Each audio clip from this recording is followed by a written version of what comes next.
ലോകത്തിൻ്റെ എല്ലാ കണ്ണുകളും ഇപ്പം മിഡിൽ ഈസ്റ്റിലോട്ടാണ്, ഇറാനിലോട്ടാണ്. അമേരിക്കയുടെ ന്യൂക്ലിയർ പവേർഡ് ആയിട്ടുള്ള എയർക്രാഫ്റ്റ് കാരിയർ USS എബ്രഹാം ലിങ്കനും സ്ട്രൈക്കിംഗ് ഗ്രൂപ്പ് മൊത്തം മിഡിൽ ഈസ്റ്റിൽ എത്തിയിട്ടുണ്ട്. കഴിഞ്ഞ ആഴ്ച പുറപ്പെട്ടാണ്, 7 ദിവസം കൊണ്ട് എത്തുമെന്ന് പറഞ്ഞു. കറക്റ്റ് 24-ാം തീയതി എത്തിയിട്ടുണ്ട്. നമ്മുടെ അറേബ്യൻ സീ വഴി അവിടെ കേരളത്തിൻ്റെ സൈഡിൽ കൂടെയാണ് പോയിരിക്കുന്നത്. അപ്പോൾ മൊത്തം എത്തിയിട്ടുണ്ട്. ഇപ്പോൾ ലൊക്കേഷൻ ഓഫ് ചെയ്തു, ട്രാക്ക് ചെയ്യാൻ പറ്റാത്തൊരു രീതിയിൽ ആക്കി വെച്ചിട്ടുണ്ട് എന്നും പറയുന്നുണ്ട്. അപ്പോൾ ഇതൊരു സൂചനയാണോ, either they are waiting for the signal, അമേരിക്കയിൽ നിന്ന് ട്രംപിൻ്റെ സിഗ്നൽ, ഗോ സിഗ്നൽ വെയിറ്റ് ചെയ്ത് ഇരിക്കുകയാണെന്നാണ് ഇതിൻ്റെ എക്സ്പേർട്സ് ഒക്കെ ഇപ്പോൾ പറയുന്നത്. വേറെ അപ്ഡേറ്റ്സ് ലേറ്റസ്റ്റ് ആയിട്ട് വരുന്നത്, air France, British Airways, Lufthansa പോലത്തുള്ള വലിയ വലിയ എയർലൈൻസ് മിഡിൽ ഈസ്റ്റിലോട്ടുള്ള ഫ്ലൈറ്റ്സ് ഒക്കെ ക്യാൻസൽ ചെയ്യാണ്.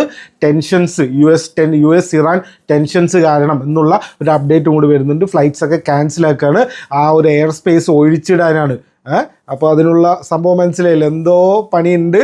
ഇറാനിൽ ഇപ്പോഴും ഇൻ്റർനെറ്റ് ബാൻ, അന്ന് കൊണ്ടുവന്ന ഇൻ്റർനെറ്റ് ബാൻ ഇതുവരെ കഴിഞ്ഞിട്ടില്ല. അതുകൊണ്ട് എന്താണ് അവിടെ എന്താ നടക്കുന്നതെന്നൊന്നും അറിയില്ല.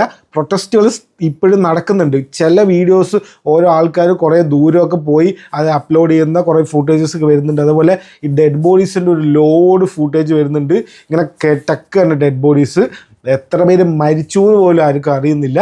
പക്ഷേ എന്താണ് സംഭവം, ഈ ഇൻ്റർനെറ്റ് ബാൻ ആയതുകൊണ്ട് അവിടെ ഈ ഫൂട്ടേജ് ഇപ്പോൾ ലേറ്റസ്റ്റ് എന്താ നടക്കണമെന്ന് അറിയില്ല. അപ്പോൾ അതൊക്കെയാണ് പിന്നെ ഇറാൻ്റെ കാര്യം. അപ്പോൾ അമേരിക്കക്കാർ സ്ട്രൈക്ക് ചെയ്യോ അതോ ചുമ്മാ ഇറാൻകാരെ പേടിപ്പിക്കാൻ വേണ്ടി മാത്രമാണോ, കമ്മീനിനെ അവിടുന്ന് ഓടിക്കാൻ വേണ്ടി മാത്രമാണോ റഷ്യയിലേക്ക് പോകുന്നത് അന്നേ പറഞ്ഞിട്ടുണ്ട് കമ്മീനി. അപ്പോൾ അതിന് വേണ്ടിയിട്ടാണോ റെജിം ചേഞ്ച് അങ്ങനെ കൊണ്ടുവരാനാണോ അതോ സ്ട്രൈക്ക് ചെയ്തിട്ട് കൊണ്ടുവരാനാണോ എന്നാണ് ഇപ്പോൾ എല്ലാവരും നോക്കി വെക്കുന്നത്.